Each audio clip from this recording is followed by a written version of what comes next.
essais nucléaires et c'est avec Marouki Duré, son invité café. 7h30, c'est l'invité café. Bonjour à toutes et à tous. Ce matin, nous allons parler, entre guillemets, de nucléaire. C'est relatif, vous comprendrez pourquoi. Notre invité café est déjà là, le père Auguste Webe Carlson de l'association 193. Père Auguste, bonjour. Bonjour Marouki et à tous ceux et celles qui nous écoutent. Alors nous sommes au mois d'octobre et dans le cadre d'Octobre Rose, l'association 193 souhaite faire savoir aux femmes que le cancer du sein fait partie de la liste des maladies radio-induites de la loi Morin. C'est même la deuxième cause de mortalité en Polynésie chez les femmes. Vous avez donc un message à faire passer par rapport à ces femmes. En effet, depuis la création de l'association, qui est il y a au moins 3-4 ans, donc cette année, nous portons l'attention sur cette réalité qui touche des centaines de femmes, si ce n'est pas des milliers. Nous avons un chiffre de l'ACPS qui précise qu'entre 92 et 2015, plus de 2180 femmes ont développé un cancer du sein. Et très peu savent que ce cancer du sein fait partie de ces fameuses 21 maladies radio-induites listées par la loi Morin. Et vous avez votre cellule d'aide qui a constitué déjà à peu près 150 dossiers d'indemnisation qui ont été déposés au CIVEN. Et donc, ces femmes-là, qui sont peut-être atteintes du cancer du sein, ont la possibilité de venir solliciter l'association. Tout à fait. Depuis le mois de février de cette année, nous avons actuellement plus de 150 dossiers soit expédiés, soit en cours d'être expédiés. Et parmi ces 150 dossiers, 90% touchent les femmes. Ce sont principalement des femmes. Et on tient à rappeler encore que l'association 193 s'occupe principalement des populations et non pas de ceux et celles qui ont travaillé sur les sites des essais nucléaires. Donc toutes ces populations de tous nos archipels peuvent être d'une certaine manière touchées par l'une des 21 maladies. À partir du moment où les critères de la loi Morin sont remplis, c'est un droit de chacun de pouvoir déposer un dossier d'indemnisation. Avant d'évoquer plus en détail la loi Morin qui a été réformée récemment, il y a 2 points d'ailleurs qui ne vous conviennent pas, on va y revenir.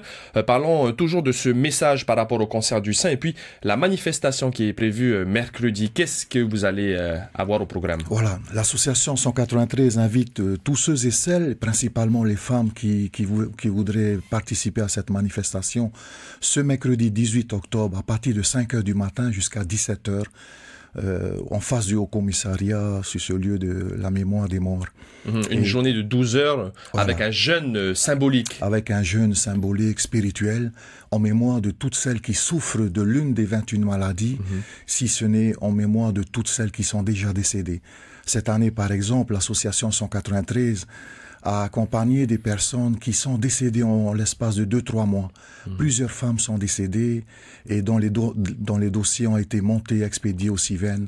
Et donc, en mémoire de toutes ces femmes-là, connues ou inconnues de nos familles, l'association propose un jour de jeûne pour ne pas qu'elles soient oubliées. Vous rencontrerez le haut-commissaire, le président de l'Assemblée, le ministre de la Santé et des représentantes à l'Assemblée. Quel sera votre message mercredi? Alors, par rapport au haut-commissariat, le message sera plus à un niveau, on va dire, national, qui relève de l'État directement, donc principalement autour de la loi Morin. De la loi Morin où il faut d'une certaine manière améliorer cette loi-là actuellement. Justement, il y a 2 points que vous souhaitez modifier. Est-ce que vous pouvez nous en dire plus? Voilà, nous avons déjà, depuis le début de la création de l'association, évoqué qu'il y a 2 points qui bloquent, on va dire, l'épanouissement, on va dire, de cette loi, mais dans un sens positif pour tout le monde. L'examen correct, on va dire. Voilà. Et donc, le premier point, c'est la date limite du 31 décembre 1998. Lorsqu'en Polynésie, quelqu'un naît le 1er janvier 1999 et que cette personne développe l'une des 21 maladies, cette personne ne peut pas déposer un dossier d'indemnisation. Donc on veut faire sauter cette date limite et c'est un appel à tous nos députés de donner de la voix par rapport à ce premier point. Il faut absolument retirer cette date limite parce que nous découvrons de plus en plus d'enfants polynésiens qui développent des cancers, des leucémies et ce n'est pas une chose secrète. Vous avez un exemple d'ailleurs pour étayer vos propos sur ces enfants qui peut-être dont les maladies sont liées. Hein? Voilà. Il y a quelques mois, le président Macron a visité un hôpital sur Paris et des enfants polynésiens touchés par la leucémie et des cancers. Et à cette occasion, l'association lui a adressé une lettre en demandant qu'il faut aller beaucoup plus loin. Et il n'y a pas longtemps, on a reçu une réponse de son chef de cabinet qui, d'une certaine manière, oriente peut-être une avancée. On espère que ce ne sera pas simplement un souhait ou un vœu qui est pieux, mais vers une étude transgénérationnelle de toutes les maladies qui touchent les générations et les enfants polynésiens. Donc on a été surpris, agréablement surpris de recevoir que, à l'heure actuelle, même si nous ne sommes pas naïfs, que le président Macron est sensible à cette thématique. Il faut des études sur les maladies transgénérationnelles en Polynésie. Il n'y en a jamais eu, alors que nous avons connu plus de 193 essais nucléaires. Donc ce premier point de faire sauter cette date limite du 31 décembre 1998 nous tient à cœur. Le deuxième point, c'est que la fameuse liste des 21 maladies soit complétée à l'identique de la liste américaine qui a plus de 40 maladies. Or, de plus en plus de Polynésiens et d'habitants de ce pays sont touchés par des maladies qui, on nous dit toujours que la cause c'est le mode de fonctionnement, c'est la malbouffe. Bien entendu que tout n'est pas lié au nucléaire.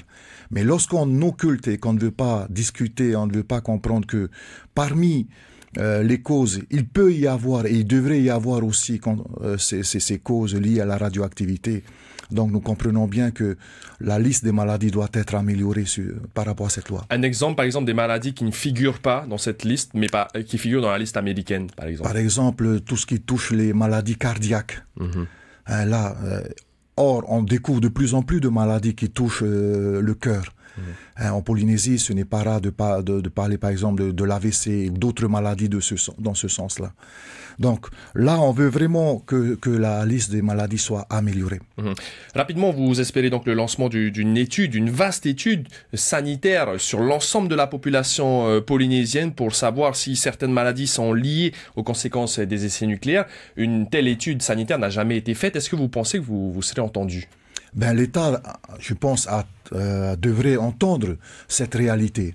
Nous avons déjà eu, lors d'un séminaire, les propos du docteur Sueur, qui nous a affirmé que, là, le docteur Sueur suit principalement les enfants dont il y a des troubles mentaux assez graves, qui nous a affirmé que sur une centaine de cas d'enfants, plus de 90% d'enfants ont un point commun, c'est que ces 90% d'enfants qui développent une maladie mentale ont tous un grand-père qui a travaillé à Moruro ou à Fangataufa.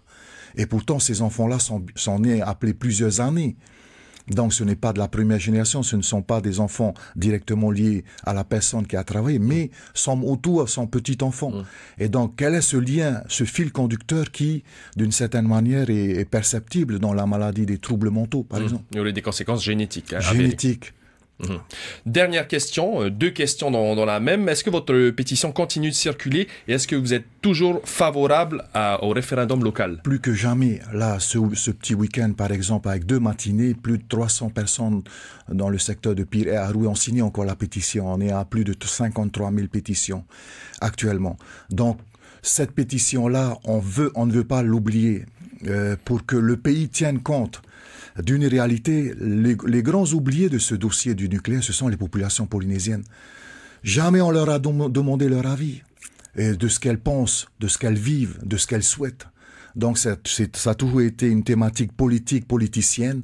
Or aujourd'hui, il est temps de réunir tous les Polynésiens autour de ce problème du nucléaire pour que, d'une seule voix, la France assume totalement les responsabilités dont elle est le principal responsable. Merci en tout cas Père Auguste Webe Carlson de l'association 193 d'avoir répondu favorablement à notre invitation. On le rappelle, vous appelez les femmes polynésiennes à se faire dépister car le cancer du sein, peu de personnes le savent, mais fait partie de la liste des 21 maladies radio-induites. Une liste que vous souhaitez voir étoffée, comme un peu celle des États-Unis avec plus de 40 maladies listées. Et puis vous souhaitez également modifier la date limite donc de cette loi Morin pour les personnes prises en compte pour prétendre à l'indemnisation. Merci Père Auguste et on vous souhaite une belle journée. C'était l'invité café, 7h30 du lundi au vendredi.